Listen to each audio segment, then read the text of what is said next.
দুনিয়ার সবচেয়ে চিকিৎসার জনক যাকে বলা হয় ইবনে সিনা। এই ইবনে সিনা কোনো মহিলার সামনে নিয়ে তিনি চিকিৎসা করাইতেন না, কোনো বেগানা নারীর সামনে তিনি বসতেন না। বেগানা নারীরা ওনার কাছে চিকিৎসা নেওয়ার জন্য আসতো, উনি তাদেরকে পর্দার আড়ালে রেখে তাদের হাতের মধ্যে সুতা ধরাই দিতেন। ওই নারী সুতা ধরত আর উনি সুতা টেনে টেনে ধরে ধরে রোগ নির্ণয় করত যে এই নারীর শরীরে কি রোগ আছে। একবার জোরে বলা যাবে সুবহানাল্লাহ। এরকম ডাক্তার দুই একজন আছে না দেশে? কই আছে? হ্যাঁ দেখেন তো, সুতা ধরিয়ে টেনে টেনে রোগ নির্ণয় করে একটা ডাক্তার দেখেন। একটু রোগ দেখাবার গেলে কয় যে টেস্ট মারছি, বাপরে বাপ।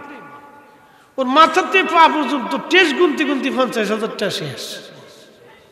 গরিব মানুষ শেষ পর্যন্ত গরু বেশি টেস্ট করা লাগে। কি কথা কন না, খালি দেখার লগে লগে টেস্ট। একবার 50,000 টাকার টেস্ট মিটিয়ে দিচ্ছে, যা এবার গরু টরু বেশি, তারপরে টেস্ট নিয়ে আসে, তারপরে তো রোগ কি আছে এটা করতেছে। এরপরে দুটো গ্যাসের বড়ি, পেট ব্যথার বড়ি দিয়ে ছেড়ে দিচ্ছে, যা। বুঝতে পারছি? এ হলো আমরা। ডাক্তার ছিল ওনারা।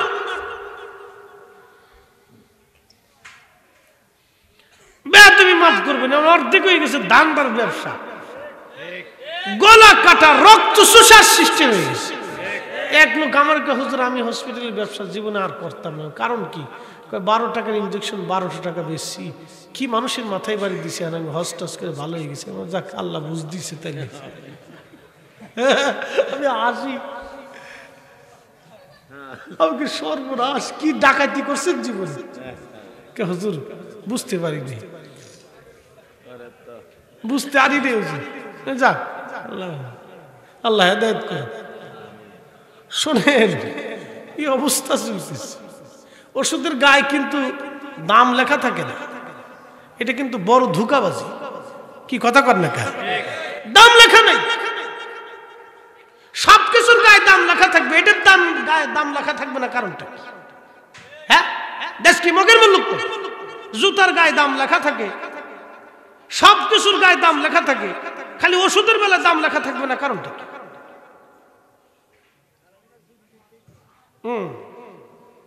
দাদা ঠিকই কইছে, জায়গা মতো রেখে দিচ্ছে।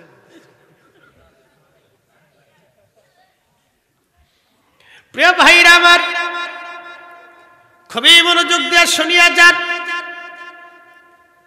অমুসলমান, তার অর্থ হচ্ছে মানুষ মরণশীল, মরে যেতেই হবে। ইবনে সিনা এত বড় ডাক্তার, আল্লাহু আকবার, যাকে চিকিৎসা বিজ্ঞানের জনক বলা হয়, বিশ্বের খ্যাতনামী মুসলিম বিজ্ঞানী। আল্লাহ এত বড় আবেদ ছিলেন, কোন নারীর চেহারা তিনি দেখতেন না, সামনে বসাইতেন না। এই বিশ্ববিখ্যাত মনীষী এত বড় ডাক্তার, তারপরও মৃত্যুর কাছে কিন্তু হেরে গেছে, মরণের কাছে সে কিন্তু বাঁচতে পারে নাই। কথা বলেন ঠিক কিনা? একদিন মাটির ভিতরে হবে ঘরে, মন আমার কেন বান্দ দালান ঘর, মন আমার কেন বান্দ দালান ঘর। ও নবীর উম্মত, 14 গ্রামবাসী, আমি আপনাদেরকে একটু ভাবনার জগতে নিয়ে গেলাম। মাথা থেকে পা পর্যন্ত গবেষণা। মাথার ভিতরে রোগগুলি এত পরিমাণে হলো, এর ভিতর দিয়ে রক্ত যিনি পাঞ্চ করে আমাদেরকে বাঁচায় রাখেন, জবান খুলে বলেন সেই মালিকের নাম কি? তাহলে জবান দিয়ে বলেন জিকির হবে কার? আল্লাহ আমাদেরকে খাইতে বলছেন হালালান তাইয়্যিবান, যেটা হালাল খাওয়ার সেটা খাইতে বললেন, তাইয়্যিব যেটা পবিত্র সেটা খাইতে বললেন। আল্লাহ চায় না বান্দা খারাপটা খাক, কিন্তু বান্দা খারাপটা খাইতে মন চায়। অ্যাটেনশন, মন খারাপ করবেন না, মনে কষ্ট নেবেন না বন্ধুগণ। জবাব দেন, শুয়োরের গোশত হালাল না হারাম? কুত্তার গোশত হালাল না হারাম? আচ্ছা এইগুলিকে আল্লাহ কেন হারাম করলো আর গরুর গোশত আল্লাহ কেন হালাল করলো একটু বুঝাই, বুঝে যাবেন মনোযোগ দিয়ে। গরুর খাবার হচ্ছে গম, ভুসি, তরু, লতা পাতা, ঘাস। কুত্তার খাবার কি বলেন তো? পচা গলা। শুধু কি আপনি মল ত্যাগ করছেন, কুত্তা ওইটা খায়? ফসা শুধু না, ইঁদুর মরে গেছে, কুত্তা ওইটা খায়। এরপরে দেখবেন আপনার শিয়াল এই পচা গলা মরা হাবিজাবি খায়। শুয়োরের গোশত, আপনারা বলেন হুজুর শুয়োর তো এই কচু খায়, কিন্তু না, শুয়োরের জন্ম কিভাবে হয়েছে আপনাদেরকে বলে দিয়ে যাই।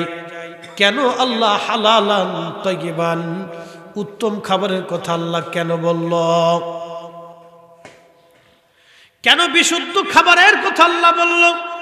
কেন ভালো জিনিস আল্লাহ মানুষকে খাওয়াইতে চায়, কিন্তু মানুষ ভালো জিনিস খাইতে চায় না, ঘুরে ফিরে এই পচা জিনিস খাবার চায়। মানুষ তো পচা না, পচা খাবার সে কেন খাবে? মানুষের জবান তো পচা না, সে পচা গলা খাবার কেন খাবে? সে হাবি জাবি কেন খাবে? আল্লাহ এটা চায় না।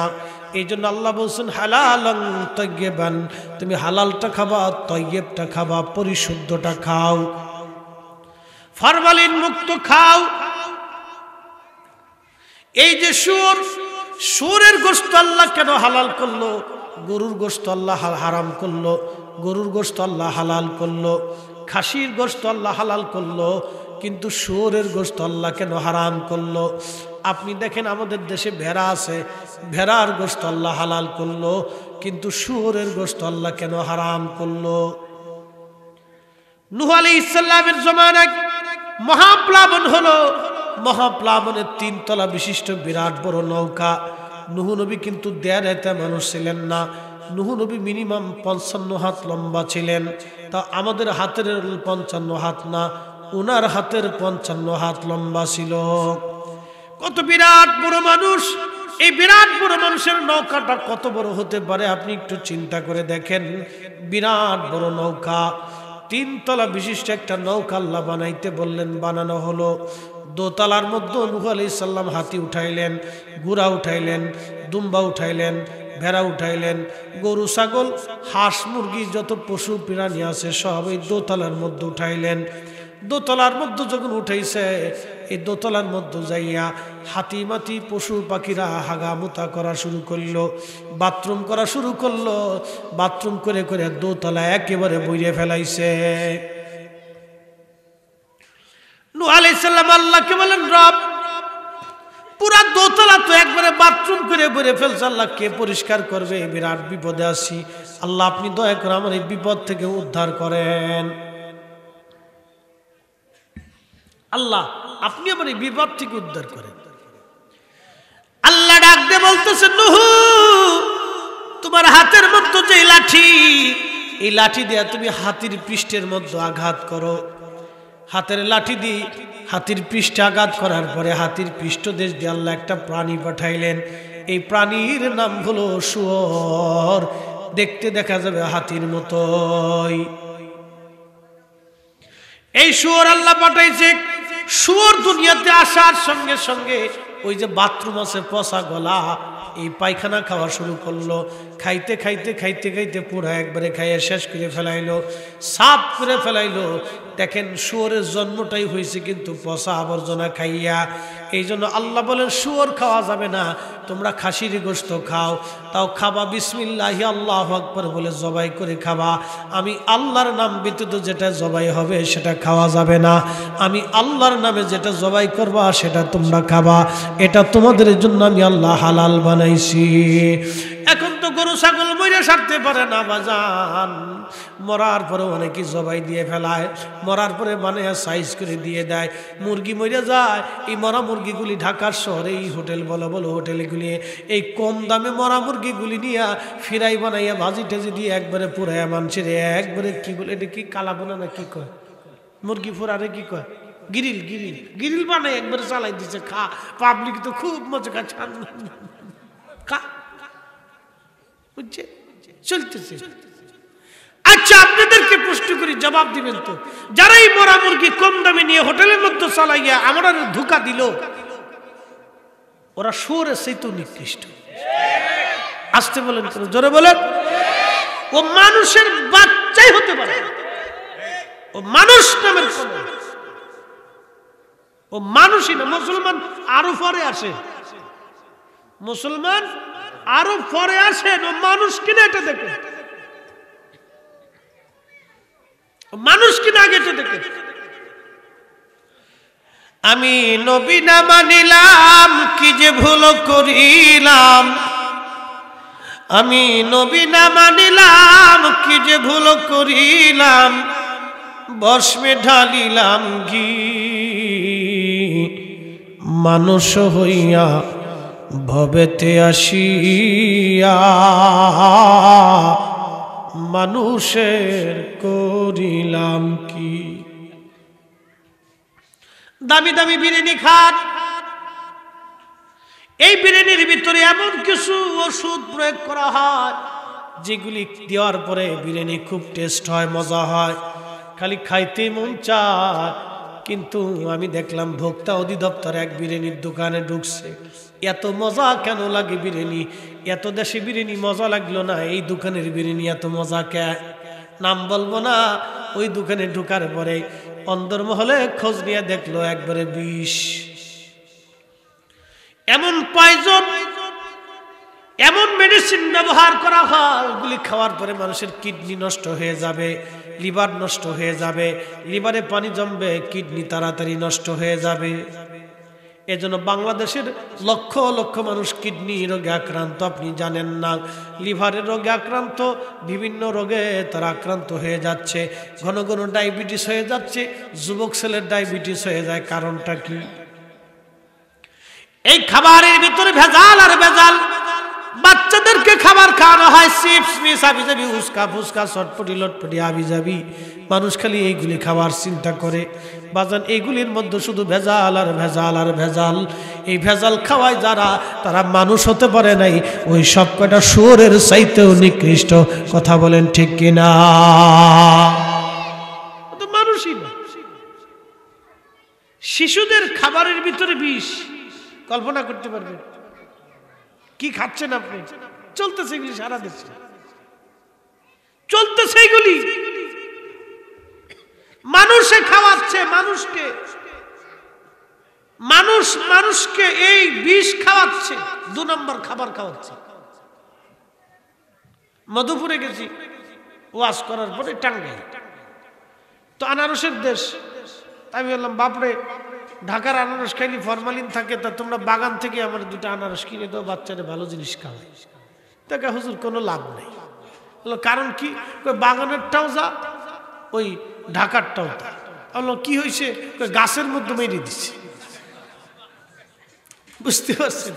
আমি বললাম, উরে ডাকাত, আনারসের গাছে মেরে দিচ্ছে। গাছে মেরে দিচ্ছে, ফরমালিন গাছে মেরে দিচ্ছে যাতে আনারস বড় হয়। আমাকে হয়েছে কাজ। আর এদেশে আর বাঁচার কোনো রাস্তা নেই যদি আল্লাহ না বাঁচা। এলে তো করোনায় ডরাই চলে গেছে। করোনা কেন? এই ভেজালের ভিতরে আমার ঢুকে লাভ নেই, এই সব ভেজাল। ওই আমেরিকা চলে গেছে, ওই ইউরোপে চলে গেছে, ওখানে যায় কায়দা মতো ধরছে। কেন? বাংলাদেশে ঢুকে লাভ নেই, সব ভেজাল। এদেশের বুড়িগঙ্গার যে পানি, এর ভিতর ঢুকলে আর বাঁচার কায়দা নেই। বুঝতে পারছেন? কি পানির পানি! পৃথিবীতে একটাই নদী, এটা বুড়িগঙ্গা। একবার যদি ডুব দেন তো যত গুনাহ আছে এটা থাকতো না। একটাই নদী পৃথিবীতে, এটা বুড়িগঙ্গা। ওরে পানির পানি, পানি কারে কয়! বাপরে বাপ! 1 কোটি মানুষের পেশাব প্রত্যেক দিন সকালবেলা নামে। পুরে ঢাকা শহরের মানুষের পেশাব। আর ঘুম থেকে উঠে সবাই মনে করেন যে বাথরুমে যায়, মনে করেন যে একবার সেলমেশিন স্টার্ট করে দিচ্ছে। ওই পেশাব নাইমে সারতে না, বুড়িগঙ্গার ভিতরে শো শো করে নামতেছে পুরো দমে একবার। বুঝতে পারছেন? এই পানি বুড়িগঙ্গা 50 বছর আগেও বুড়িগঙ্গা মানুষ গোসল করছে, ওই পানি দিয়ে রান্না বান্না করে খাইছে। কি কথা কন না কেন? ঠিক কিনা? 50 বছর আগে খাইছে। 50 বছরের ব্যবধানে বুড়িগঙ্গার পানির হালত যদি এটা হয়, আমি চিন্তা করতেছি বাকি 50 বছর পরে খালি পেশাব থাকে কিনা। খালি পেশাবই দেখা যাবে, পানি দেখা যাবে না। এখন বাকি 50 বছর ঢাকা শহর থাকবে কিনা এটাও চিন্তা। আজকে পরিসংখ্যান জোনাই দিয়ে যায়। সেন্ট মার্টিন দ্বীপ, যারা হারাম খান, হারাম কি খান এবার বলে দিয়ে যায়। গাঁজা খান, নেশা করে, সুদের টাকা দিয়ে গরুর গোশত খান, ঘুষের টাকা দিয়ে যারা খাসির গোশত কিনে খান। আপনাদেরকে বলতেছি, শুয়োরের গোশত, কুত্তার গোশত যেমন হারাম, ওইরকম নেশা দ্রব্য প্রত্যেকটা মুসলমানের জন্য বিলকুল হারাম। কথা কন না কেন, ঠিক কিনা? শুয়োরের গোশত খাইয়ে সারা রাত্র নামাজ পড়লে যেমন 1 রাকাত নামাজ হয় না, সুদের টাকা দিয়ে, ঘুষের টাকা দিয়ে আর নেশা দ্রব্য খেয়ে সারা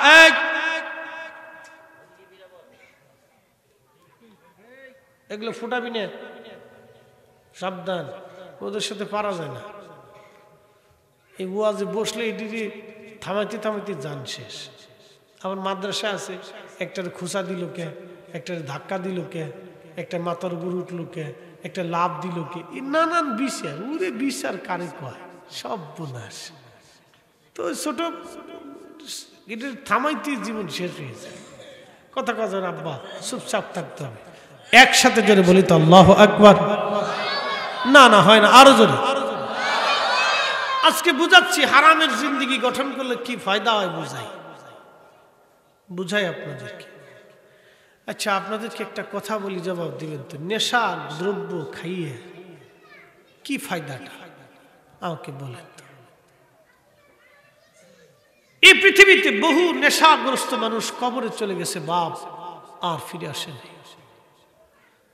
এদেশে বহু মানুষ হারামের জীবন গঠন করে কবরে চলে গেছে বাপ, ফিরে আসেনি। এই যে সন্তানের জন্য আপনি হারামের জিন্দেগি গঠন করছেন, এই করোনার সময় বহু বাপ কবরে চলে গেছে। অনেক সন্তান বাবার লাশের পাশে করোনার ভয়ে যায় নাই। হ্যাঁ ঠিক আসতে বলেন কেন, জোরে বলে। বাংলাদেশের এক ধনী ব্যক্তি, গ্রুপ ইন্ডাস্ট্রির মালিক, নাম বলবো না, চিনবেন, আপনার পীর ভাই ছিল। আহা, গ্রুপ ইন্ডাস্ট্রির মালিক, হাজার হাজার কোটি টাকা রেখে চলে গেছে। করোনায় আক্রান্ত হয়ে সন্তানটা হসপিটালে বাবাকে দেখতেও যায়নি ভয়ে। স্ত্রী লাশের পাশেও যায়নি ডরে, যদি করোনায় ধরে, করোনার ডরে যদি সন্তান, কলিজার টুকরা, প্রিয়তমা স্ত্রী যদি আপনার লাশের পাশেই না গেল, দেখতেই না গেল, সন্তান যদি জানা যায় নাই দাঁড়াইল, তাহলে বলেন তো হারামের জিন্দেগি গঠন করে এই সন্তান স্ত্রীর জন্য এগুলি রেখে যে 4 পয়সা মূল্য নেই। আমি বুঝিয়ে যাচ্ছি, মানা না মানা সেটা আপনার ইচ্ছা ভাই। কবর আপনার, মেহশর আপনার। এই কবরে যেতে হবে। মাটির সাথে বহু মানুষ মিশে গেছে, মিসমার হয়েছে। প্রতাপশালী, কোটি টাকার মালিক, ক্ষমতার বিরাট বড় বিদ্বান আর প্রশাসনিক দৃষ্টিকোণ থেকে অনেক ক্ষমতাওয়ালা, মাটির সাথে আল্লাহ মাটির সাথে মিশিয়েছে, কবরের অস্তিত্ব পর্যন্ত হারিয়েছে। কবরের পাশে দাঁড়ানোর আজকে কেউ নেই। 14 গ্রামের মুসলমান, 14 গ্রামের জমিদার বাড়ি আছে। আগের জমিদার বাড়ি আছে না? জমিদাররা কি আছে? জমিদারের বিল্ডিং এ কে থাকে? চামচিকে, শিয়াল, কুত্তা, ইঁদুর, সাপ, বিচ্ছু। জমিদারের বিল্ডিং কে দখল করেছে? গাছ আর তরুলতা পাতা। চামচিকে দখল করেছে। অথচ সেই বিল্ডিং নিয়ে এক সময় তারা অহংকার করত। মাত্র 70 বছরের ব্যবধান, বেশি না, 70 বছরের ব্যবধানে জমিদারিত্ব গেছে, জমিদারদের অস্তিত্ব গেছে, অহংকার মাটির সাথে মিশে গেছে। বিল্ডিং গুলি আজকে পড়ে পড়ে ভেঙে ভেঙে যাচ্ছে। শিয়াল, কুত্তা আর চামচিকে বসবাস করতেছে। 70 বছরের ব্যবধানে সেই কোলাহল যুক্ত, সেই আনন্দিত, সেই বিরাট বড় জমিদারি আজকে 70 বছরের মতো সময়ের ভিতরে মিসমার হয়ে হারিয়ে চলে গেল। আপনার আমার জীবন 100 বছর পরে কি হবে?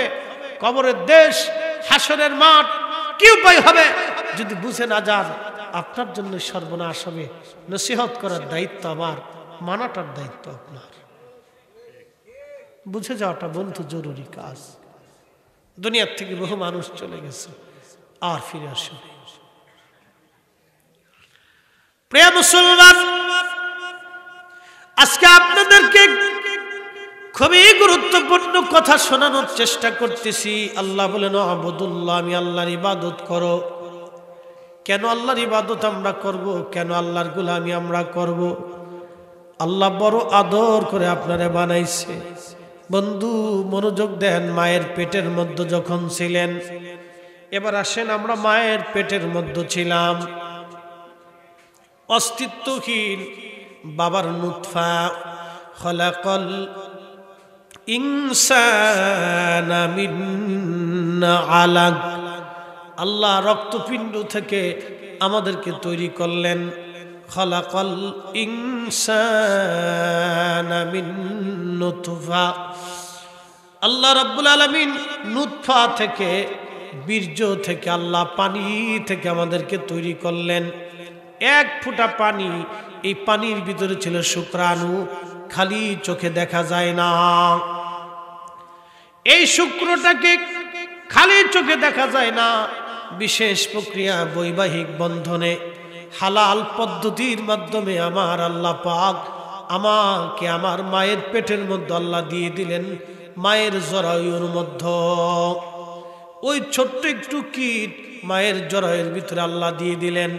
ধীরে ধীরে ধীরে ধীরে ধীরে ধীরে বড় হতে লাগলো। আমার চোখ ছিল না, আল্লাহ চোখ দিলেন। আমার কান ছিল না, আল্লাহ কান দিলেন। আমার হাত ছিল না, আল্লাহ হাত দিলেন। আমার আঙ্গুল ছিল না, আল্লাহ আঙ্গুল দিলেন। আমার জিহ্বা ছিল না, আল্লাহ জিহ্বা দিলেন।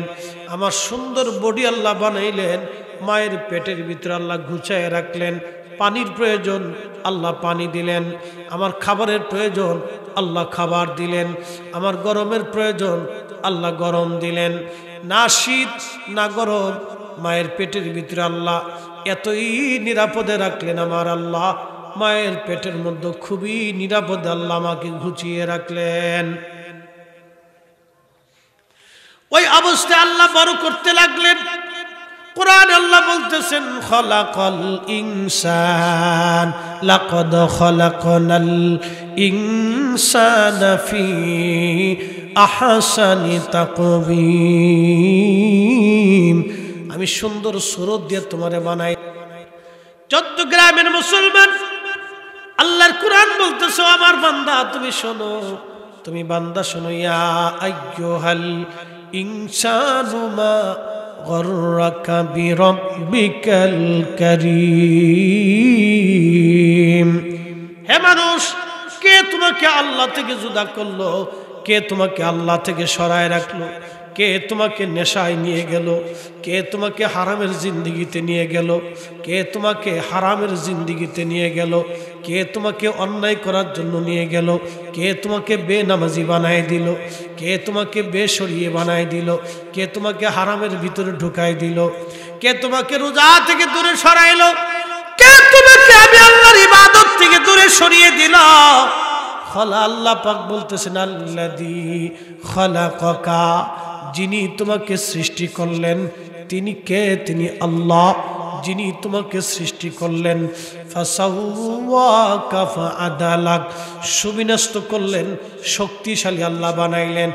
আচ্ছা, আপনাদেরকে একটা প্রশ্ন করি, জবাব দিবেন। এই যে আঙ্গুল আপনারা লাড়ান, হাত আপনারা লাড়ান, হাত আপনারা ধরেন, শক্তি দেন, শক্তি দিয়ে টানেন, এই শক্তি কি দেখা যায়? হ্যাঁ হ্যাঁ, এই শক্তি দেখা যায় না। এই শক্তি আপনি দেখতে পারেন না, কিন্তু শক্তি আছে। এই শক্তিটার যিনি মালিক, বলেন তো সেই মালিকের নাম কি? ও যুবক, আপনাকে বলতেছি, প্যারালাইসিস হয়ে গেল। বহু যুবকের প্যারালাইসিস রোগ। আপনি ঢাকা পিজিতে চলে যান, ঢাকা মেডিকেলে চলে যান, প্রত্যেকটা হসপিটালে যা দেখবেন হাজার হাজার যুবকের প্যারালাইসিস হয়ে গেছে, একটা অঙ্গ পড়ে গেছে, হাত অবশ হয়ে গেছে, হাতে কোনো শক্তি নাই। আমার এলাকার এক যুবক এক বৃদ্ধ লোককে পিটাইছিল, আমলা এই মাহফিল সাক্ষী বাজান, এক বৃদ্ধ লোকরে মারছিল, বুড়া একটা মানুষকে মারছিল। এই বুড়া লোকটা তার বাড়ির কামলা ছিল, কাজের লোক ছিল। বুড়া লোকটারে মারার পরে বৃদ্ধ লোকটা বদদোয়া করছিল, 7 দিন যাইতে পারে নাই। ঢাকা পিজি হসপিটালে বড় ডাক্তারও তারে বাঁচাইতে পারে নাই। আল্লাহু আকবার, চোখের সামনে, চোখের সামনে। আল্লাহর ফয়সালা কিন্তু এখনো আছে, আগেও ছিল, আগামীতেও চলবে। কি কথা কোন ঠিক কিনা?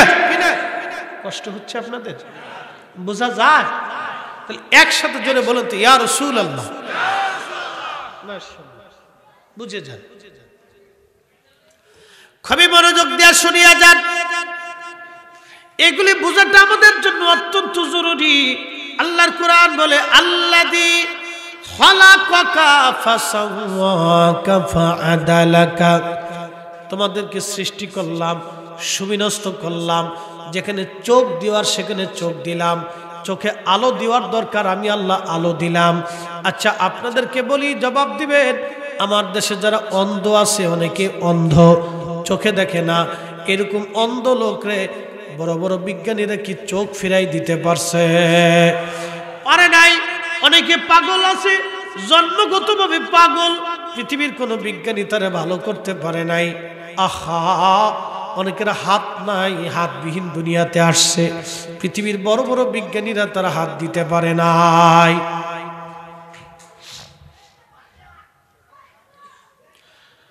পৃথিবীর বড় বড় বিজ্ঞানীরা তোরে হাত দিতে পারে নাই।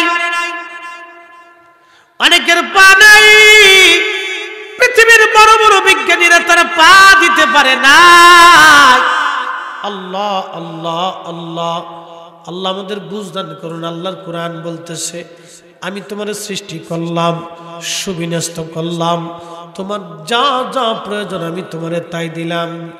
ফি আই সূরাতিন মা শাআ রাক্কাবাক, আমি আল্লাহ রাব্বুল আলামিন তোমারে আমি আল্লাহর ইচ্ছা অনুযায়ী সুরত দিলাম। কেউ কালা, কেউ ধলা, কেউ সুন্দর, কেউ অসুন্দর, কেউ ল্যাংড়া, কেউ বোবা, কেউ চোখলা, কেউ অন্ধ। যিনি বানাইলেন সেই মালিকের নাম কি? 14 গ্রামবাসী, এখানে অনেকগুলি মানুষ আমরা আছি, সবাই সবার চেহারার দিকে একটু তাকায় দেখেন তো, কারো চেহারায় মিল নাই। পৃথিবীতে 800 কোটি মানুষ আছে, এই 800 কোটি মানুষের ভিতরে 800 কোটি মানুষের মধ্যে কোনো মিল নাই। এক একজনের নাকের সাথে আরেকজনের নাকের মিল নাই, একজনের চোখের সঙ্গে আরেকজনের চোখের মিল নাই, একজনের মনের সঙ্গে আরেকজনের মনের মিল নাই, একজনের মাথার সঙ্গে আরেকজনের মাথার মিল নাই। তার অর্থ হচ্ছে আল্লাহর ইচ্ছা অনুযায়ী আল্লাহ বানাইলেন। তাহলে আপনারা বলেন ইবাদত হবে কার? না না, জোরে বলেন, ইবাদত হবে কার? গোলামি হবে আল্লাহর। আল্লাহর গোলামি হবে, ইবাদত আল্লাহর হবে। যদি না করে যান, বড় সর্বনাশ, বিরাট বড় সর্বনাশ হবে। কবর কিন্তু প্রস্তুত। ইন্না বাতশা রাব্বিকা লাশাদীদ, আল্লাহর ধরা বড় শক্ত ধরা, আল্লাহর ধরা বড় শক্ত ধরা। এই ধরার থেকে বাঁচার কোনো রাস্তা আমাদের নাই, পালানোর মতো কোনো সুযোগ নাই, পালিয়ে যাওয়ার কোনো রাস্তা আমাদের নাই। আল্লাহর কোরআন বলে, কুল, হুজুর আপনি বলে দেন, ইন্নাল মাউতাল্লাযী তাফিরুনা মিনহু ফাইন্নাহু মুলাকীকুম। হুজুর আপনি বলে দেন, সে যতই মরণ থেকে পালানোর চেষ্টা করুক না কেন, মরণ তার সাথে মোলাকাত করবে, মরণ তার সাথে মোলাকাত করবে। মৃত্যু তার সাথে মোলাকাত করবে। মরণ থেকে পালানোর মতো কোনো রাস্তা নাই, কোনো রাস্তা নাই।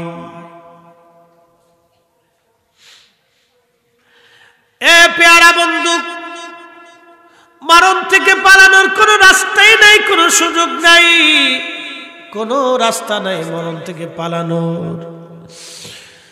ভাই বন্ধু আপনজনা সঙ্গে তোমার কেউ যাবে না রে। ও তোর খালি হাতে একা পথে, ও তোর খালি হাতে একা পথে যাইতে হবে বলো ভেরি। দেখ না মন ঝাঁক মারিয়ে দুনিয়াদারি, দেখ না মন ঝাঁক মারিয়ে দুনিয়াদারি। হাসান বসরি এবং তার বন্ধু দুইজন সফরে বেরোইছে, রোম দেশে গেছে ব্যবসা করার জন্য। স্বর্ণের ব্যবসা করতেন, হীরা মণিমুক্তার ব্যবসা, পৃথিবীর সবচেয়ে বড় দামি ব্যবসা। হাসান বসরি ব্যবসার জন্য গেছেন রোম দেশে, যাই দেখলেন একটা আশ্চর্য ঘটনা। বলে আশ্চর্য কি? হাসান বসরি রহমাতুল্লাহ আলাইহি বলতেছেন, আমি দেখলাম এই রোম, যিনি রোমান রাজা আছেন, ওই রাজা সুন্দর করে একটা তাঁবু খাটছে, একটা কবরের উপরে তাঁবু বানাইছে, কবরটার সৌধ নির্মাণ করেছে খুব সুন্দর সোনা দানা মণিমুক্তা দিয়ে সাজাইয়া। এই কবরটাকে সুন্দর করে সাজাইলো, সাজাইয়া তারপরেই হাসান বসরি বলেন, আমি দেখলাম একদল সুন্দরী রূপসী নারী, এত সুন্দর নারী আমি জীবনেও কোনোদিন দেখি নাই। একবারে বাছাই বাছাই করা সুন্দরী নারী। এই নারীরা চারপাশ দিয়ে ঘুরে আর কান্দে, কি যেন বলে আর কান্দে আর ঘুরে। ওই নারীরা চলে গেল। কিছুক্ষণ পরে আর এক দল আসলো। এই দল খুবই বৃদ্ধ এবং খুব জ্ঞানী মনে হলো। তারাও চারপাশ দিয়ে ঘুরলো এবং কেঁদে কেঁদে কি জন্য বলল, তারাও চলে গেল। আর এক দল লোক আসলো, ওই কবরের চারপাশ দিয়ে ঘুরলো। তারা কমান্ডো সৈন্য, খুব যুদ্ধবাজ সেনা। তারাও চারপাশ দিয়ে ঘুরলো, কি যেন বলল আর কেঁদে কেঁদে তারাও চলে গেল। এরপরে রাজা নিজে আসছে, রানী সহ রোম সম্রাট এবং সাম্রাজ্যী দুইজনে কবরের চারপাশ দিয়ে ঘুরলো, কি যেন বলল আর তারা কাঁদতে লাগলো। বন্ধু হাসান বসরি ডাক দে বলো, বন্ধু বলো, আমি তো ভাষা বুঝি না, তুমি তো ভাষা বুঝো, এই ঘটনাটা কি? কবরকে কেন্দ্র করে এরা চারপাশে এখানে কেন ঘুরলো? কি হয়েছে দয়া করে বলবা কি? ওই বন্ধু ডাক দে বলতেছে, হাসান, এই কবরটা হলো এই রোম সম্রাটের যুবরাজের কবর। এই সম্রাটের একটাই মাত্র সন্তান ছেলে ছিল, এই ছেলেটা মারা গেছে। তার কবরের উপরে সৌধ নির্মাণ করে এরা কবরের চারপাশ দিয়ে ঘুরে। প্রথম ঘুরলো হলো এই রোম সাম্রাজ্যের বাছাই করা করা সুন্দরী নারী, যুবতী সুরুষী। এই নারীগুলি চারপাশ দিয়ে কবরের চারপাশ দিয়ে ঘুরলো আর তারা বলতে লাগলো, ও সম্রাট যুবরাজ, যদি সৌন্দর্য দিয়ে যৌবন দিয়ে তোমাকে বাঁচিয়ে রাখা যাইতো, তাহলে আমরা রোম সম্রাটের এই সুন্দর নারীরা আমাদের জীবনের যৌবন আর সৌন্দর্যে তোমাকে বাঁচায় রাখতাম। কিন্তু তোমাকে এমন একজন মালিক নিয়ে গেছে, ওই মালিক থেকে কেড়ে রাখার মতো শক্তি আমাদের আর কারোই নাই। একবার জোরে বলেন, সেই মালিকের নাম কি? সুম্মা তুরাদ্দুনা ইলা আলিমিল গায়বি ওয়াশ শাহাদাতি ফায়ুনাব্বিউকুম বিমা কুনতুম তা'মালুন।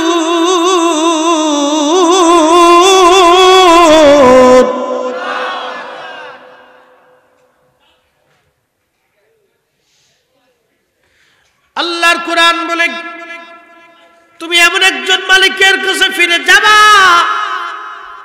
যেই মালিক থেকে পালানোর কোনো রাস্তা নাই, তোমার প্রকাশ্য অপ্রকাশ্য সব ওই মালিক জানে। এবার বন্ধু বলতেছে হাসান, তারপরে যারা আসলো তারা হলো এই রোম সম্রাটের, রোম সাম্রাজ্যের বিরাট বড় বড় দার্শনিক এবং চিকিৎসক, জ্ঞানী, পণ্ডিত এবং বিজ্ঞানী। এরা এই চারপাশ দিয়ে, কবরের চারপাশ দিয়ে ঘুরল আর বলল, ও যুবরাজ, যদি আমাদের জ্ঞান আর মেধা, ডাক্তারি শাস্ত্র দিয়ে, দর্শন বিদ্যা দিয়ে যদি তোমাকে বাঁচানো সম্ভব হতো, তাহলে আমাদের মেধা প্রয়োগ করে তোমাদেরকে বাঁচাইতাম। কিন্তু যুবরাজ, ও রোম সম্রাটের একমাত্র সন্তান, আজকে তোমাকে বাঁচানো সম্ভব হলো না। এমন একজন মালিক তোমাকে নিয়ে গেছে, তার নিয়ে যাওয়ার এখান থেকে পৃথিবীর কোনো বিদ্যায় কাজে লাগবে না। একদিন মাটির ভিতরে হবে ঘর রে, মন আমার কেন বান্দ দালান ঘর, মন আমার কেন বান্দ দালান ঘর। বলে বন্ধু, তারপরে কারা আসলো? বলে তারপরে এই রোম রাজ্যের বাছাই করা কমান্ডো সৈন্য, যারা কঠিন যুদ্ধবাজ। কমান্ডো বুঝেন নাই? কমান্ডো সৈন্য তৈরি করা কতদিন লাগে আমি বলি। কমান্ডো বুঝেন? কমান্ডো, কমান্ডোরা সবচেয়ে সেনাবাহিনীর মধ্যে দক্ষ, অ্যাটাক, এবং কমান্ডোরা বেশি শক্তিশালী হয় এবং যুদ্ধবাজ হয়। রণকৌশলে তারা বিরাট বড় পারদর্শী হয়। এক একজন কমান্ডোকে অন্তত ৪৫ দিন, ২ মাস পর্যন্ত না খেয়ে থাকতে হয়। শুধু না খেয়ে থাকা না, এতই জটিল এবং কঠিন পরীক্ষা, ট্রেনিং তাদেরকে দেওয়া হয়। পানি, কেদা, আগুন, পানি, সাপ, বিচ্ছু, শিয়াল, কুত্তে, বাঘ, ভাল্লুক, জোরে জঙ্গলে, বন্দরে, মাটির নিচে, উপরে, পানির নিচে, এমনভাবে কঠিন ট্রেনিং তাদেরকে দেওয়া হয় যে সব কিছু থেকে তারা সহনীয় হয়ে যায়। কমান্ডো ট্রেনিং এটা খুব সিরিয়াস এবং কঠিন। সবচেয়ে বেশি সিরিয়াস ট্রেনিং হচ্ছে কমান্ডো। রাম রাজ্যের সবচেয়ে কঠিন কঠিন কমান্ডো যারা, কঠিন যুদ্ধবাজ কমান্ডো সৈন্যরা চারপাশে ঘুরে আর বলল, যুবরাজ, যদি রণকৌশল দিয়ে তোমাকে বাঁচানো সম্ভব হতো, তাহলে আমরা রোম সাম্রাজ্যের সবচেয়ে কমান্ডো সৈন্যরা আমাদের রণকৌশল দিয়ে সব কিছু বিলেই দিয়ে হলো তোমাকে বাঁচানোর চেষ্টা করতাম। কিন্তু সম্ভব হলো না। এমন একজন মালিক তোমাকে নিয়ে গেছে যার হাত থেকে ধরে রাখার ক্ষমতা আমাদের নাই। জোরে বলেন, সেই মালিকের নাম কি? তাহলে দেমাগ, অহংকার, অর্থ, বৃত্ত, এগুলি দিয়ে আল্লাহকে খুশি করার কোনো সুযোগ নেই। আল্লাহকে খুশি করতে হলে আবুদুল্লাহ, আল্লাহর ইবাদতে আসতেই হবে, নামাজে দাঁড়াইতেই হবে, রোজায় আসতেই হবে, হক হালাল আপনাকে খেতেই হবে। কথা বলেন ঠিক না বেটে?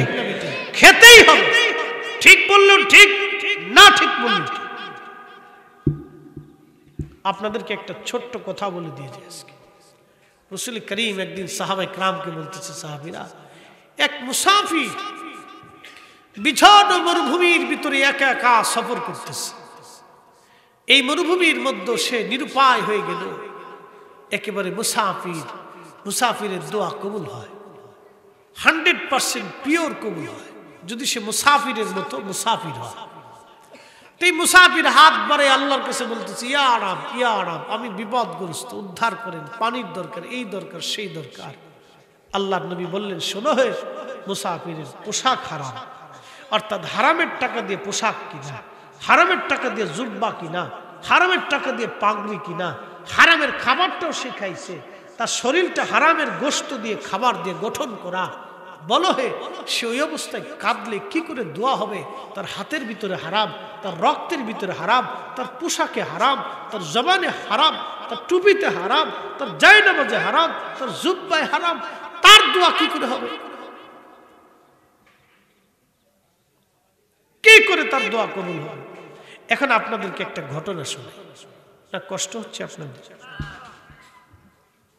বেশি না, কেবল সোয়া 1 ঘন্টা ওয়াজ হইছে, আর একটু চলবে না ইনশাআল্লাহ? চলবে? একসাথে জোরে বলেন তো আল্লাহু আকবার। মুসা নবীর জমানায় বৃষ্টি নেই, তা আমাদের দেশে তো এখন সেল মেশিন হয়েছে, পাওয়ার টিলার মিলার, এখন আধুনিক যন্ত্রপাতি হয়েছে, বৃষ্টি লাগে না। আগে একসময় বৃষ্টি আসলে বাইন পড়তো, আমাদের ফরিদপুরের ভাষায় বলে বাইন, আমাদের দেশে কি বলে? বাইন বলে না? তো বৃষ্টি নামার পরে বাইন পড়তো, ওই বাইন আসলে জমি চষে তারপর ফসলাদি করা হতো, রবি শস্য যেটা। তে মনোযোগ দেন, বৃষ্টির উপরে আমরা খুব নির্ভর ছিলাম। এখন তো সেলো মেশিন টেশিন হয়েছে, আরো অত্যাধুনিক প্রযুক্তি বেরোইছে, পানির কোনো সংকট হয় না, সার ওষুধ টষুধ এই সেই নানান কিচ্ছা কাহিনী আছে। তো সারা মিশরে বৃষ্টি নেই, বৃষ্টির এতই অভাব, বৃষ্টির কারণে না কারণ কারণে বনি ইসরাইল এসে মুসা নবীর কাছে, হুজুর আপনি দোয়া করেন, বৃষ্টি হয় না, বৃষ্টির খুব দরকার। মুসা আলাইহিস সালাম বলে, আচ্ছা ঠিক আছে, তোমরা সব আসো, সবারই দোয়া করি। হাজরাতে মুসা নবীর জামানায় সমস্ত মিশরবাসীদেরকে নিয়ে মুসা আলাইহিস সালাম বিরাট বড় প্রান্তর পাহাড়ি পাদদেশে সবাই একত্রিত করে দোয়া করা শুরু করলেন।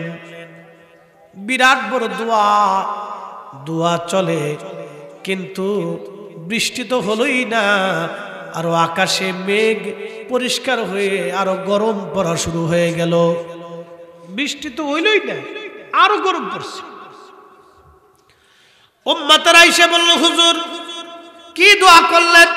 বৃষ্টি তো হলোই না, মেঘ কাইটে যায়, আরো গরম পড়লো, কি করা যায়? মুসা আলাইহিস সালাম বললেন, শোনো, তোমরা জীবনে যারা গুনাহ করছো সব লোক চলে যাও, আর যারা গুনাহ করো নাই তারা বসে থাকো। অর্ধেক মানুষ চলে গেল, কারণ সবাই তো গুনাহ করছে। এখানে শ্রোতা বক্তা যদি বলা হয় যারা গুনাহ করছেন তারা তবরক পাবেন না, চলে যান, তা কি অবস্থা হবে কোন? তো তবরক খাওয়ার মতো আর মানুষ নেই, যে রান্না করছে সেও নাই, যে আয়োজন করছে এও নেই, তো খাইব কেটা? কুত্তাই কব যে আমার তো কোনো গুনাই নেই, তা আমি খেয়ে যাই। কি কথা খারাপ কইছি? কুত্তার কি কোনো গুনাহ আছে? মুরগার কোনো গুনাহ আছে? ওদের তো কোনো গুনাহ টুনা নেই, ওরা কব যে আমরা যেহেতু নাই তাহলে আমরা খেয়ে যাই, তোরা চলে যা। তো মনোযোগ দেন, মুসা আলাইহিস সালাম বলল, যার গুনাহ আছে সে চলে যায়, আর যার নাই সে বসে থাকে। অর্ধেক চলে গেল, অর্ধেক বসে আছে। এরপরে মুসা আলাইহিস সালাম আবার দোয়া শুরু করলেন। লম্বা দোয়া হলো, কিন্তু কাজ হলো না, আরো গরম পড়া শুরু হয়েছে, সূর্যের তাপ আরো বেড়ে গেছে।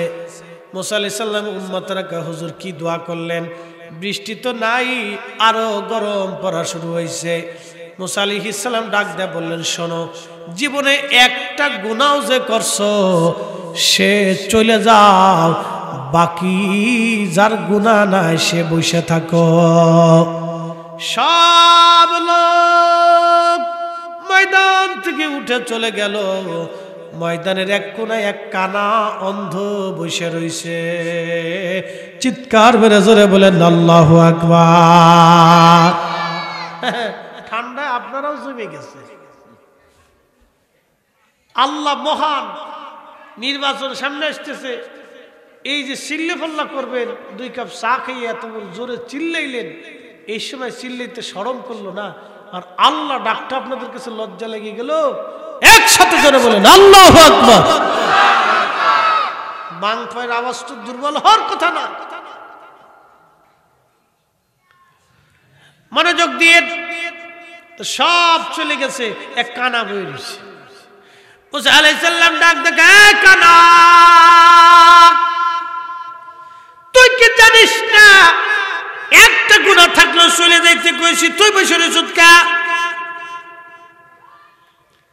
কানা ডাক দেখে, হুজুর ক্ষমা করবেন, আমি জীবনেও কোনোদিন গুনাহ করি নাই। সুবহানাল্লাহ, বাজ্যে কয় না, তাওয়ার খায় কয়। একসাথে বলেন সুবহানাল্লাহ। ইমাম জৌজি 900 বছরের গুনার কিতাবে লিখছেন, কানা কয় আমি জীবনে গুনাহ করিনি, তবে একটা ভুল করছিলাম, যদি গুনাহ হয় তো আমি চলে যাব। কি ভুল করছিলা? বলে হুজুর ভুলটা হলো সদর রাস্তা দিয়ে আমি যাচ্ছি, রাস্তার পাশে একটা বাড়ি, বাড়ির সদর দরজা খোলা, রাস্তার পাশেই বাড়ি, সদর দরজা খোলা। হুজুর রাস্তার পাশে অনেকের বাড়ি আছে, সুন্দর সুন্দর বাড়ি রাস্তার পাশে মানুষ করে, আবার রাস্তার পাশে বাড়ি যারা করে তারা ওই সাইড পাশ দিয়ে ঘিরে ধরে একবার সুন্দর করে গেট মেট বানায়। বলে হুজুর সদর দরজা গেট খোলা, আমি রাস্তা দিয়ে হেঁটে যাওয়ার সময় আমার বাম চোখ, যেই চোখটা আপনি অন্ধ দেখেন, কানা দেখেন, হুজুর এই চোখটা ওই সদর দরজার দিকে তাকাইয়া চোখের নজরটা অন্ধর মহলে চলে গেল। অ্যাটেনশন, তাকওয়া কি দেখেন, আমার চোখের নজরটা অন্ধর মহলে, এক বেগানা নারী শরীরের উপরে নজর চলে গেল আমার। অ্যাটেনশন, বেগানা নারী অন্ধর মহলে, মহিলারা তার তার নিজস্ব ভার্সনে থাকে, পার্সোনালিটি আছে। আমি আপনাদের সামনে এখন যে বক্তা, ঘরের ভিতরে গেলে কি আমার এইভাবে পাবে? আমার বাড়িতে আমার এইভাবে পাবেন, আমার পার্সোনালিটি অনুযায়ী আমার বাড়ি পাবেন। ঘরের ভিতরে যে আমি যদি আমার স্ত্রীর সামনে যে ফাগড়ি ফুগড়ি বাইন্দে জুব্বা জাবি গাই দিয়ে ভাউ ধরে বয়ে থাই, তো বউ কি করবো যে মাহফিলেও ভাউ ধরো, আবার ঘরের ভিতরে ভাউ ধরছো, তা তো তোমার হুজুর দরকার নেই, যাও গে, ইয়ে তো বাউ তুমি যদি ধরছো তো যাও গে, তোমার মতো হুজুর এত বুজুর্গ আমার লাগতো না। আমি একদিন করলাম সব জায়গায় ইজ্জত পাইলাম, খালি তোমার কাছে পেলাম, তুমি কত বড় হুজুর তো আমি ভালো করে জানি। তাই বললাম ইজ্জত আর এই জায়গা রইল না, এই প্রধানমন্ত্রীর ইজ্জত এই জায়গা নাই, রাষ্ট্রপতির ভ্যালু নেই, যত শিক্ষার পরও কাজ হবে না। আমি যাক ভালো, খাবার তো দিও ঠিক মতো, কেন তার আইন দেখা হবে, অসুবিধা নেই, ঠিক আছে, তাও নি চলে। তো খুব মনোযোগ দিয়ে, অন্তর্মহলে নারীরা যার যার অবস্থান মতো শেষেই থাকে। তো ওই আল্লাহর বান্দা অন্ধ বলতেছে হুজুর আমার চোখটা সদর দরজা খোলা থাকাতে ওই বেগানা নারীর প্রতি চলে গেল। আমি তখনই আমার চোখটাকে ঘুরাইয়া চোখরে বললাম, এ চোখ, তুই আজকে এতটা জীবন পার হলো একটা গুনাহ করলি না, আর আজকে তুই চোখ আমাকে এক বেগানা নারীর দিকে ঘুরাই নিয়ে গেছিস, আজকে তোরে আর আস্ত রাখবো না। হুজুর এই কথা বলে আমি আমার হাত দিয়ে আমার চোখটাকে নষ্ট করে দিছি। আমার যে চোখ কানা দেখেন, আমি কানা না, আমার চোখ আমি নিজে নষ্ট করে দিছি, যাতে আর কোনোদিন কোনো বেগানা নারীর দিকে না তাকায়। না না হয়েছে না, আর একটু জোরে বলবেন আল্লাহু আকবার, আরো জোরে বলেন আল্লাহু আকবার। তেলের গাড়ি তেলে চলে, হাওয়ার গাড়ি হাওয়ায় উড়ে, বিনা তেলে চালায় গাড়ি নবী সুলাইমান। আমরা সেই মুসলমান, আমরা সেই মুসলমান। 14 গ্রামবাসী মুসা আলাইহিস সালাম কেঁদে ফেললেন। অন্ধ ডাক দে বলে, হুজুর চোখ আমি নষ্ট করে ফেলছি, যাতে এই চোখ দিয়ে আর কোনোদিন গুনাহ না হয়। নবী গো, যদি গুনাহ হয় আমি চলে যাব, গুনাহ যদি না হয় আমি বসে থাকব। মুসা নবী কেঁদে দিয়ে বললেন, আল্লাহর বান্দারে, আমরা নবী, আল্লাহ আমরারে মাসুম বানাইছে বেগুনাহ, আর তুমি গুনাহ থেকে মুক্ত থাকার জন্য তোমার চোখ নষ্ট করছো। তুমি যদি দোয়া না করো বৃষ্টি হবে না, তুমি তাড়াতাড়ি হাত বাড়াও, তুমি হাত বাড়াইলে আকাশ থেকে বৃষ্টি আসা শুরু হবে। ইমাম জৌজি উয়ুনুল হাকায়াতের মধ্যে লিখতেছেন, ওই অন্ধ হাত বাড়ায় বলে, আল্লাহ এক্ষুনি বৃষ্টি দাও, না দিলে কিন্তু যাব না, আল্লাহ এক্ষুনি বৃষ্টি দাও। আর আকাশে মেঘ জমে গেল, দ্রুত গতিতে বৃষ্টি নামা শুরু হয়ে গেল। চিৎকার মেরে জোরে বলেন আল্লাহু আকবার। মুসলমান কাকে বলে? মুসলিম। আসলামতু লিরাব্বিল আলামিন, যে মুসলমান আল্লাহর প্রতি আত্মসমর্পণ করে তাকে মুসলমান বলা হয়। এই জন্য আল্লাহ বলেন অবুদুল করো। ও 14 গ্রামের মুসলমান, আমার মিজান ভাই বলেছেন হুজুর হযরত বেলালের কথা ও আলোচনা একটু তুলে ধরবেন। আমি যুবকদেরকে বলি বন্ধু আমার, মা বোনদেরকে বলি মা আমার, বোনদেরকে বলি বোন আমার, বাবাজিদেরকে বলি বাবাজিরা, মনোযোগ দেন। আমরাও কালেমা পড়লাম, বেলালও কালেমা পড়ছে, আমরাও মুসলমান, বেলালও মুসলমান। মুসলমান হওয়ার জন্য কয়দিন মার খাইছে, কয়দিন না খেয়ে থাকছি, কয়দিন ক্ষুধার মধ্যে আমরা থাকছি। হযরত বেলাল কৃতদাস ছিলেন, আফ্রিকান বংশোদ্ভূত, বর্তমানে কেনিয়া এবং উগান্ডা, এরপরে আপনার কি বলে যে কেনিয়া, ইথিওপিয়া, এই অঞ্চলের ঘানা টানা দিয়ে এই অঞ্চলটাকে আগে বলা হয় হাবশি, এই অঞ্চলটাকে হাবশি অঞ্চল বলা হতো, হাবশা। এই অঞ্চলের বাসিন্দা ছিলেন বেলাল। খুবই চেহারা ছিল তার কালো, হায় হায়, তিনি ছিলেন কৃতদাস। আগের সমাজে কৃতদাসের কোনো মূল্য ছিল না, কৃতদাসদেরকে মানুষই মনে করা হতো না। কালেমা পড়লেন নবী দেখে বেলাল। কালেমার বদলা এতই কঠিন ছিল বেলালের জীবনে, মাসের পর মাস, বছরের পর বছর বেলাল নির্যাতন সহ্য করেছে। কত পিঠের চামড়া বেলাল উঠিয়ে ফেলে দেওয়া হয়েছে, গলার মধ্যে রশি বেঁধে মক্কায় যারা গেছেন প্রচন্ড গরমে পাথুরি রাস্তা দিয়ে বেলালকে টানা হতো। প্রচন্ড গরমে লু হাওয়াগুলি লেগে লেগে চামড়াগুলি ফুসকা পরে পরে ঘা হয়ে, ওই ঘায়ের মধ্যেই চাবুকের পিটুনি মারা হতো, ফিনকি মেরে মেরে রক্ত পড়ত, অজ্ঞান হয়ে থাকতেন বেলাল। হুশ ফেরার পরে একটা শব্দ বলতো, আহাদ আহাদ, আল্লাহ এক, আল্লাহ এক, কুল হু আল্লাহু আহাদ, কুল হু আল্লাহু আহাদ, বলো আল্লাহ এক, আল্লাহ এক, আল্লাহ এক। আল্লাহর কুতুবাদের ঘোষণা দিছে বেলাল। তখন কি ইমান নবী দেখে তারা পাগল হয়ে গেছে। কালেমার বদলা এতই কঠিন ছিল বেলালের, এতই নির্যাতন বেলালকে করা হতো, মাসের পর মাস একবারে মেরেও ফেলে দেয়া হতো না, বাঁচিয়েও রাখা হতো না বেলালকে। এতই কষ্ট ছিল, দিনের পর দিন অজ্ঞান হয়ে পড়ে থাকতেন বেলাল, বেহুশ।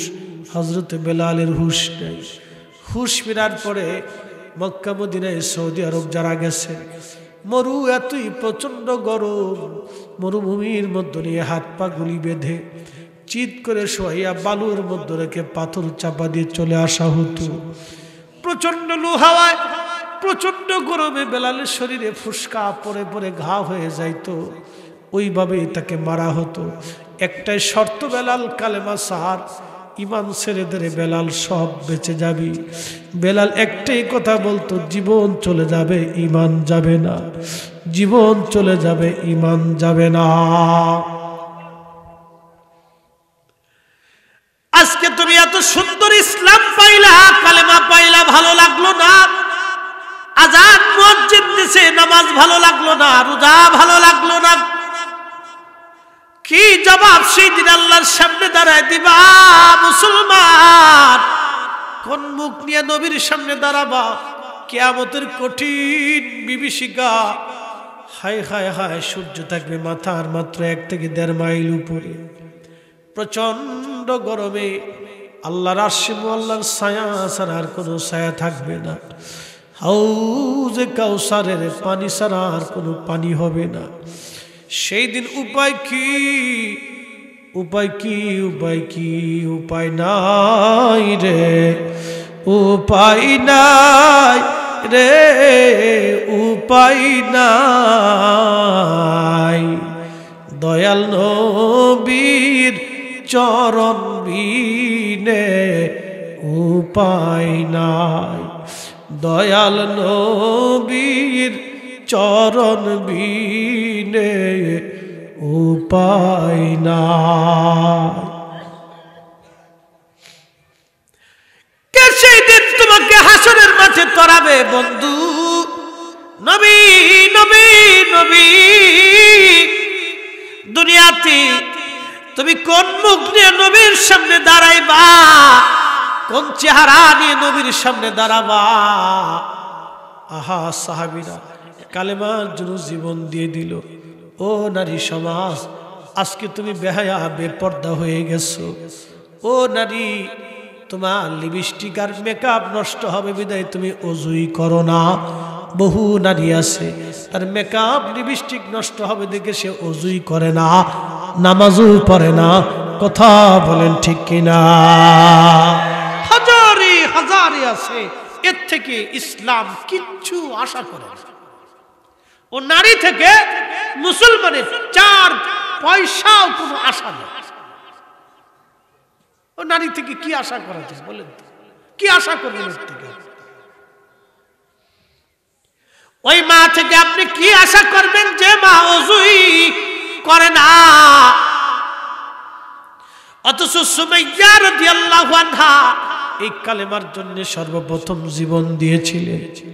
আহা কত কষ্টের জীবন ছিল তার। দেখেন তার 2টা পা বাঁধা হলো, 2টা হাত তার বাঁধা হলো। আবু জাহেল একটা বর্ষা হাতে নিয়ে বলল, সুমাইয়া বল কালেমা ছাড়বি। হযরত সুমাইয়া ছিলেন কৃতদাস। কৃতদাসের কোনো দাম ছিল না সমাজ। সুমাইয়া বলল, আবু জাহেল জীবনের সব টুকুন দিয়ে দিব কিন্তু ঈমান দিব না। আবু জাহেল তার গুপ্ত অঙ্গে বর্ষার আঘাত করতে লাগলো। কঠিন চিৎকারে আকাশ পাতাল ভারী হয়েছে। কল্পনা করতে পারবেন সেই দিনের মা সুমাইয়া কিভাবে কষ্ট করে জীবন দিয়ে দিল। বিরাট বড় চিৎকার, শুধু সুমাইয়া কাঁদে, আল্লাহ আমার ধৈর্য ধরার তৌফিক দাও। আল্লাহ আল্লাহ আমার জীবন চলে যাচ্ছে, আমি যেন ঈমান হারা না হয়ে যাই। ওই অবস্থায় সুমাইয়াকে গুপ্তঙ্গে বর্ষা মেরে মেরে নির্মমভাবে তাকে হত্যা করা হলো। পৃথিবীর কেউ প্রতিবাদ করার সাহস সেই দিন পায় নাই, কেউ তারে সেই দিন বাঁচাই নাই। সুমাইয়া কেঁদে কেঁদে জীবন দিয়ে শহীদের মর্যাদা নিয়ে গেল। ও নারী সমাজ, তোমরাই সর্বপ্রথম কালেমার জন্য জীবন দিলা, আর আজকে তোমরা ইসলাম থেকে দূরে সরে গেলা। আজকে তোমরা বেহায়া হয়ে যাচ্ছ, বেপর্দা হয়ে যাচ্ছ, বেশরী হয়ে যাচ্ছ। হায় হায় হায়, নারীর জায়গা কোথায় হবে?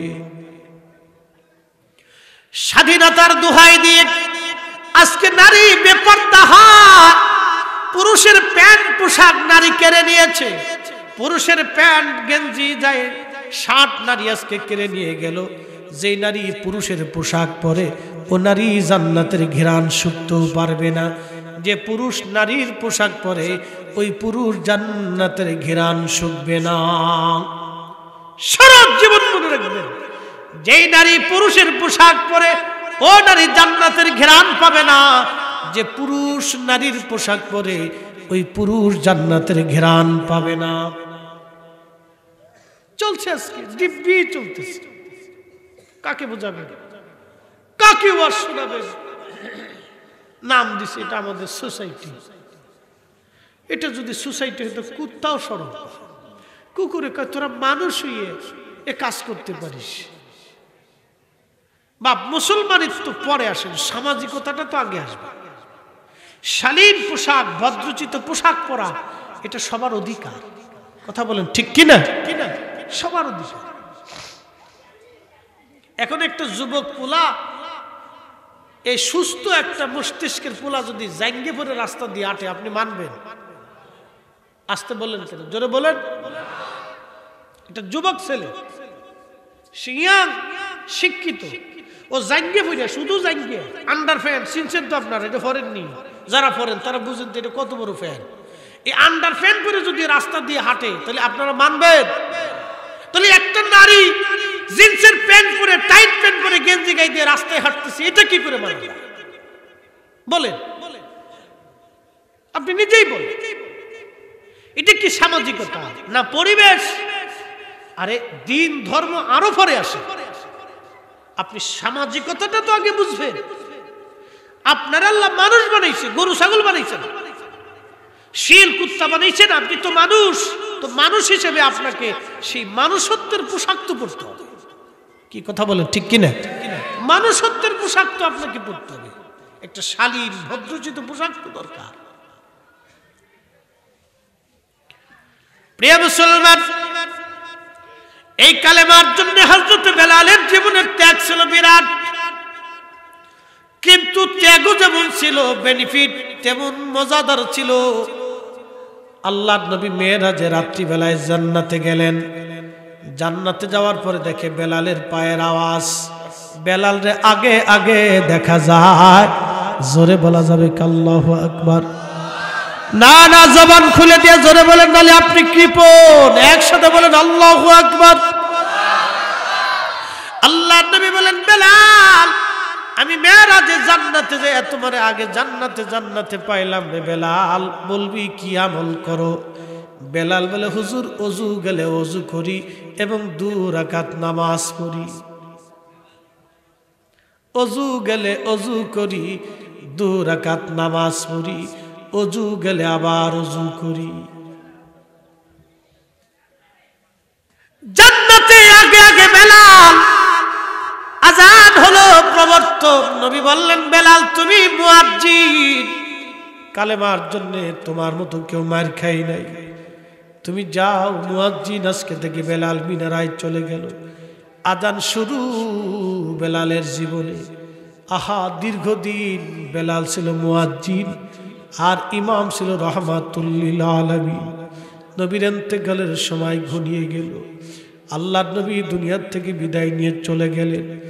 আকাশ ভেঙে পড়ল সাহাবীদের মাথার উপরে। এতদিন যেই নবী দেখে তারা ভালো নামাজ আদায় করত, সেই নবী আজ আজকে তাদের নামাজের কাতারে নাই।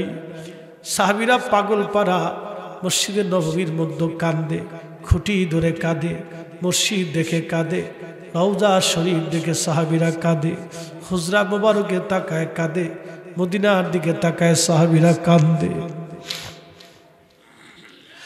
বেলাল ডাক দেখে, আবু বকর বিদায় দাও, আমি আর থাকবো না, মদিনার আমার বরদাস্ত হয় না, এই স্মৃতিগুলি দেখলে আমি সহ্য করতে পারি না। ইমাম কিরমানি শরহে বুখারীর মধ্যে লেখেন, হযরত বেলাল রাদিয়াল্লাহু আনহু চলে গেলেন সিরিয়া।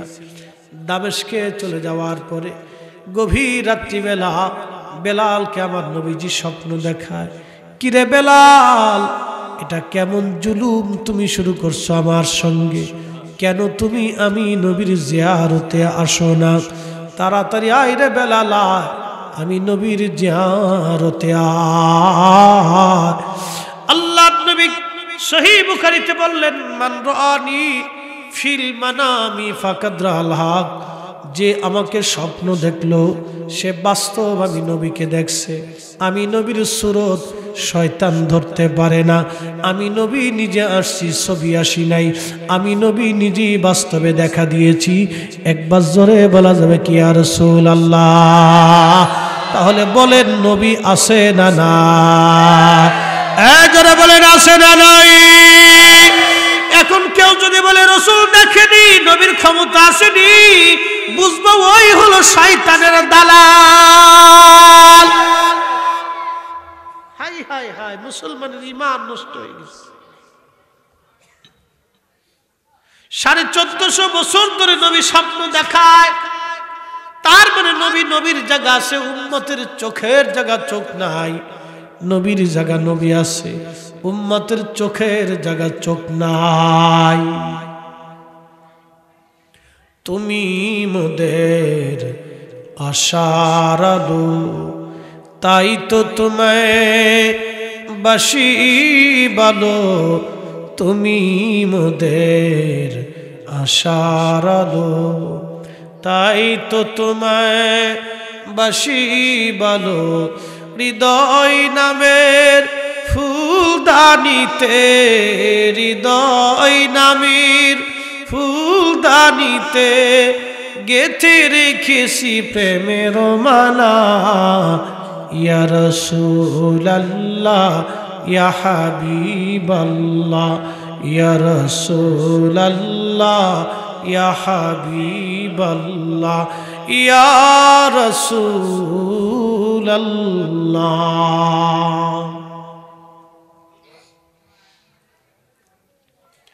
হযরত বেলাল স্বপ্ন দেখার পরে সুদূর সিরিয়া থেকে দামেস্ক থেকে রওনা দিয়ে মদিনায় আসছে। রওজা শরীফ তখন কাঠের জালে দিয়ে ঘেরা। রওজা শরীফ তখন কাঠের জালি দিয়ে ঘিরে রাখা ছিল। রওজা শরীফের কাঠের জালির সঙ্গে বেলাল মাথা ঠেকায় কান্দে। শেখ আব্দুল হক মুহাদ্দিস দেহলভী রাহমাতুল্লাহি আলাইহি মাদারিজুন নবুওয়াতের মধ্যে লেখেন, উনি কাঁদতেছিলেন। নতুন মুয়াজ্জিন আসছে, শুনছো নবী সাহাবীরা, নবীর মুয়াজ্জিন বেলাল ফিরে আসছে, শুনছনি? আসো দেখো নবীর মুয়াজ্জিন বেলাল ফিরে আসছে।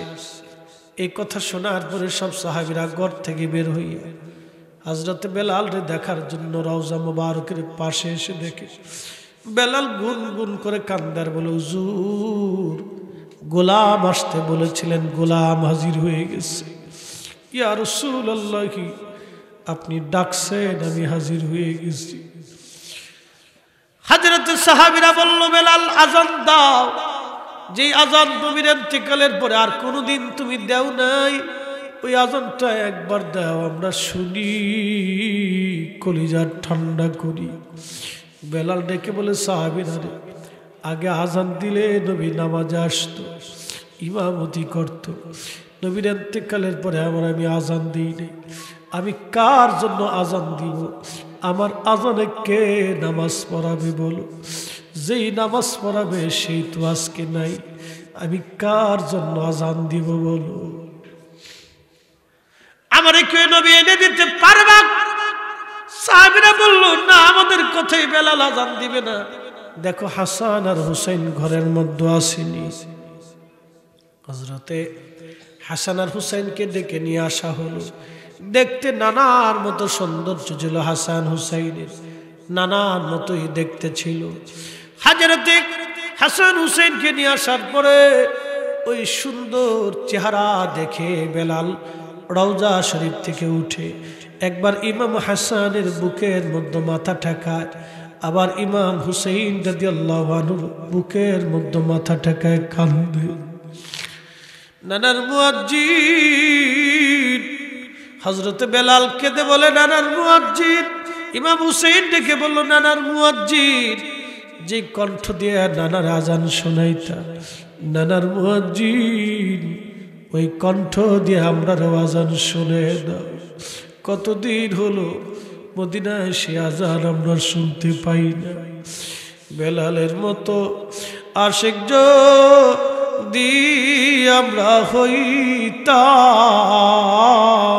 বেলালের মতো আশিক যদি আমরা হইতাম, এ দুনিয়ায় নবীর দেখা পাইতাম, এ দুনিয়ায় নবীর দেখা পাইতাম।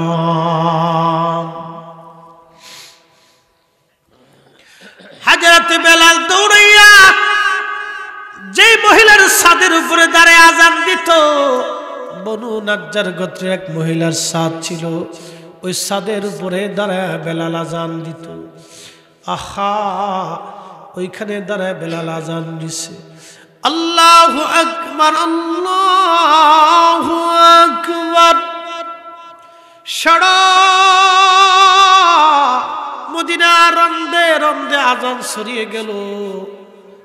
হায় হায়, সাহাবীরা ঘর থেকে বের হয়ে দৌড় মারছে।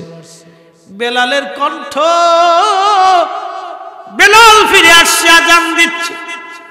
আল্লাহু আকবার, আল্লাহু আকবার। সারা মদিনায় আযান ছড়িয়ে গেল। সাহাবীরা বলে, বুঝছি নবী কি ফিরে আসলো? নবী আসছেনি। নবীর মুয়াজ্জিন বেলাল এতদিন পরে আযান দিচ্ছে, নবী কি আসছেনি? আশহাদু আল্লা ইলাহা ইল্লাল্লাহ।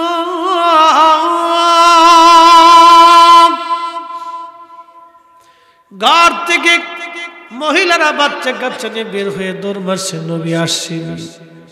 বেলাল আযান দেয় কতদিন পর, নবীর মুয়াজ্জিনের আযান আমরা শুনতে পাচ্ছি। আজ সেই কুরআন আছে, আগের মতোই, আবু বকরের মতো পাঠক নেই আজও সেই মুসলিম আছে আগের মতোই, আজও সেই মুসলিম আছে আগের মতোই। আবু বকর ওমর উসমান নেই আজও সেই। কোরা আজানে রসম আছে আগের মতোই, আজানে রসম আছে আগের মতোই। বেলালের মতো মুয়াজ্জিন নেই আজও সেই কুরআন আছে আগের মতোই, আবু বকরের মতো পাঠক নেই।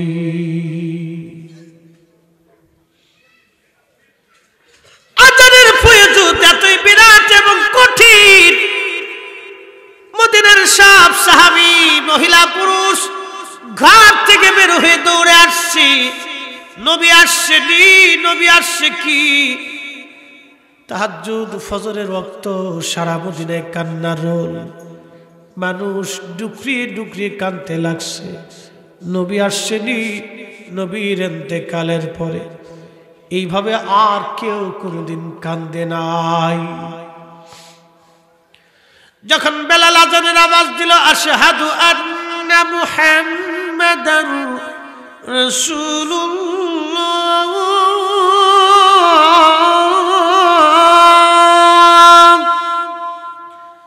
মদিনার মাটিগুলি স্থির থাকতে পারে নাই। নবীর প্রেমের জ্বালা এতই কঠিন, বেলালের আজানের আগে দুনিয়ায় কারো আজানে মাটি কাঁপে নাই। হযরত বেলালের আজানের পরে দুনিয়ায় আর কারো আজানে পৃথিবী কাঁপবে না। কিন্তু ওই দিন রসুল প্রেমের বিরহ বেদনা এতই কঠিন ছিল, মদিনার মাটিগুলি থরথর থরথর করে কেঁপে উঠছে। একবার জোরে বলা যাবে কি সুবহানাল্লাহ।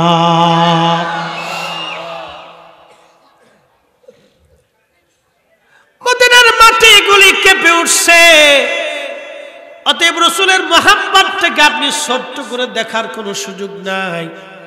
আল্লামা ইমাম তাকিউদ্দিন সুবকি আশিফা উস সাকামের মধ্যে লেখেন, মদিনার মাটি থরথর থরথর করে কেঁপে উঠছে, মদিনার মাটিগুলি কাঁপতেছে,